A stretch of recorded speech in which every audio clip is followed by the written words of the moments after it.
The United States has some of the highest tipping rates in the world. What started as a gesture involving a few coins has become an expected 20%, and in some places there are bold expectations of a 30% tip. Even at places like Starbucks, where there isn't much table service, there's a call for tips. Understandably, this puts a strain on many Americans, leading to increased feelings of burden and dissatisfaction. But how did tipping originate, and why hasn't it faded away? The concept of tipping can be traced back to Europe, though opinions vary about its exact origins. By the 16th and 17th centuries, several European regions had a culture that resembled tipping. Feudal lords would reward servants and peasants with a little money for their good work. Nobles traveling by carriage would often toss coins to beggars blocking their path. In days where there weren't proper inns, they would often stay at the mansions of other nobles while traveling. It was European etiquette to leave some money as a token of appreciation for the host's servants. These practices laid the groundwork for modern tipping. The term tip has various origin stories, but it's clear it emerged in Britain. Coffee houses from the 17th and 18th centuries in the UK have kept actual tip boxes. Among the many tales, the most plausible revolves around London's coffee shops. Tea imported from China became the rage among London's upper classes. It was not only exotic, but also believed to have health benefits. Soon, one couldn't converse among the elite without discussing or partaking in Chinese tea. Consequently, London's coffee shops always had long lines of patrons waiting to savor it. Recognizing an opportunity, a coffee shop owner came up with an ingenious solution. They placed a wooden box labeled "Tip," short for "to ensure promptness." Those who deposited money in this box were served their Chinese tea first. This practice spread to coffee shops, pubs, and restaurants throughout London, becoming the origin of modern tipping. However, as tipping became more popular, it started causing problems. Servants began demanding tips and sometimes resorting to aggressive behavior. Nobles, fearing embarrassment, became hesitant to accept invitations from other nobles. As everyone was expected to tip, patrons found themselves paying more at coffee houses and pubs, but often without the promise of prompt service. Some wealthy estate owners even started reducing their servants' wages in anticipation of them receiving more tips. Given these issues, by the late 18th century, British nobility gathered in London and decided to ban tipping.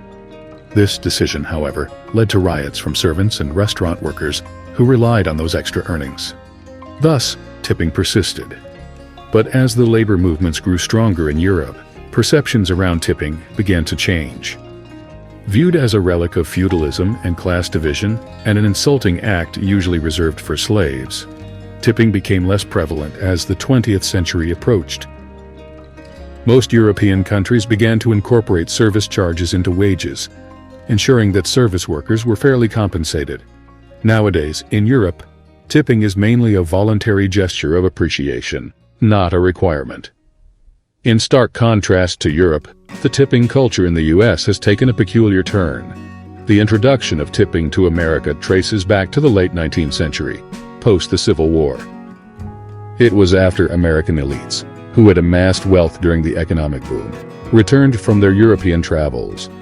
Often, these individuals admired Europe and tried to emulate its nobility. They were overly generous with their tips while in Europe, to the point that it inflated the tipping practice. In fact, their extravagant tipping played a part in Europe's eventual move to abolish the practice. Once back in the States, these wealthy individuals started mimicking European aristocracy, generously tipping waiters in restaurants and bartenders. As European immigrants, already accustomed to tipping, started arriving in large numbers, the solidified in America. 3 major events cemented tipping as an integral part of American culture. First, the emancipation of slaves after the Civil War in the late 19th century. Though they were technically free, neither the government nor the newly freed black individuals had plans for their integration. Without land, they couldn't farm. Without capital, they couldn't trade. And without education, formal jobs were elusive. Thus, many resorted to simple labor or service-oriented jobs like waiting tables. The issue was that white Americans had no intention of treating them as equal members of society. Instead of a steady wage, they had to rely on the inconsistent income of tips. In essence, even with the shift, their labor was exploited similarly to slavery. Tipping first took root in major cities like New York and Chicago, influenced heavily by racial prejudice. And then, a luxurious train carrying tips spread across the country. At that time in the United States, train travel connecting the country was very popular. However, the journey was quite hard since it wasn't on a high-speed train like today, and the country was so vast that it took days of sitting on hard chairs. Back then, George Pullman, a businessman from Chicago, introduced the first sleeper car. He also employed African Americans to serve the customers, making the American rich feel like European nobility with servants, willing to pay over 5 times the price of a regular seat. This made Pullman a lot of money, but not the African Americans working on the sleeper trains. They had to rely on tips for a living because Pullman did not pay them a salary. This tipping culture easily spread throughout the United States alongside the railways. The second major influencer was Prohibition in the early 20th century. Though it aimed to ban alcohol consumption, it led to the rise of the mafia, bootlegged alcohol, and ultimately was deemed a failed policy. One of its many after-effects was its impact on tipping. Prohibition forced countless entertainment venues, restaurants, and casinos to shut down, affecting not just black workers, but a large number of white workers as well, as their wages were either cut drastically or they lost jobs altogether. Suddenly, there was a nationwide push to encourage tipping to compensate for their reduced earnings. Prohibition indirectly expanded tipping to ordinary white folks in America. After the end of Prohibition, bars, restaurants, and casinos thrived immensely. But due to the savings in labor costs from tips, business owners resisted reverting to the old ways of paying full wages. The third significant reason tipping became entrenched in America was the introduction of the minimum wage law. In 1938, during President Roosevelt's administration, the Fair Labor Standards Act established a minimum wage of 25 cents per hour, aiming to protect female workers from exploitative wages. Contrary to its intent, the hospitality industry, which employed many black women, was exempt from this rule.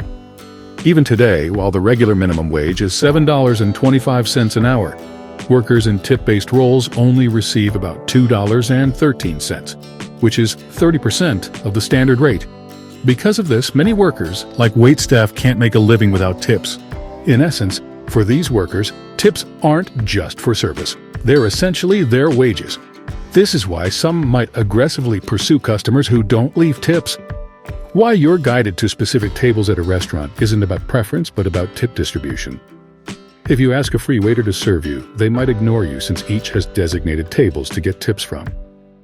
Tipping originated from European aristocratic culture and took root in America, intertwined with racial, gender, and class discriminations. Given its contradiction with American values emphasizing freedom and basic rights, tipping has faced criticism since its inception. Efforts to abolish tipping have been consistent since the late 19th century. However, concerns from business owners about increased labor costs, leading to employment cuts, and from workers about reduced immediate earnings, have kept the tipping culture alive.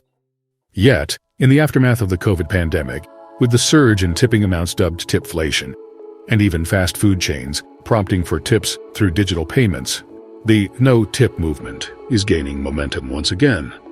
As we've seen, the downsides of tipping are evident, while its benefits are nearly non-existent. It's a bad habit that, once established, is almost impossible to eradicate, much like an incurable disease.